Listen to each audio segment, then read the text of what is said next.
Matthew 8. When he came down from the mountain, great crowds followed him. And behold, a leper came to him and knelt before him, saying, Lord, if you will, you can make me clean. And Jesus stretched out his hand and touched him, saying, I will, be clean. And immediately his leprosy was cleansed. And Jesus said to him, See that you say nothing to anyone, but go, show yourself to the priests and offer the gift that Moses commanded, for a proof to them. When he entered Capernaum, a centurion came forward to him, appealing to him. Lord, my servant is lying paralyzed at home, suffering terribly. And he said to him, I will come and heal him. But the centurion replied, Lord, I am not worthy to have you come under my roof, but only say the word, and my servant will be healed.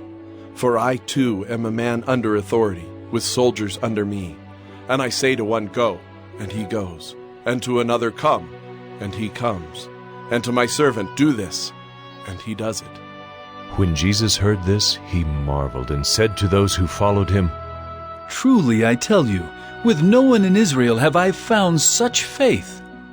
I tell you, many will come from east and west and recline at table with Abraham, Isaac, and Jacob in the kingdom of heaven, while the sons of the kingdom will be thrown into the outer darkness. In that place there will be weeping and gnashing of teeth. And to the centurion Jesus said, Go, let it be done for you as you have believed. And the servant was healed at that very moment. And when Jesus entered Peter's house, he saw his mother-in-law lying sick with a fever.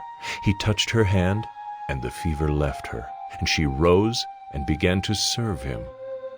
That evening they brought to him many who were oppressed by demons, and he cast out the spirits with a word, and healed all who were sick. This was to fulfill what was spoken by the prophet Isaiah. He took our illnesses and bore our diseases. Now when Jesus saw a crowd around him, he gave orders to go over to the other side. And a scribe came up and said to him, Teacher, I will follow you wherever you go. And Jesus said to him, Foxes have holes, and birds of the air have nests, but the Son of Man has nowhere to lay his head. Another of the disciples said to him, Lord, let me first go and bury my father. And Jesus said to him, Follow me, and leave the dead to bury their own dead. And when he got into the boat, his disciples followed him. And behold, there arose a great storm on the sea, so that the boat was being swamped by the waves. But he was asleep. And they went and woke him, saying, Save us, Lord! We are perishing! And he said to them, Why are you afraid, O you of little faith? Then he rose and rebuked the winds and the sea. And there was a great calm.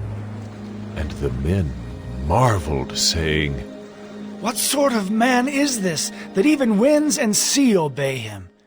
And when he came to the other side, to the country of the Gadarenes, 2 demon-possessed men met him, coming out of the tombs, so fierce that no one could pass that way. And behold, they cried out, What have you to do with us, O Son of God? Have you come here to torment us before the time?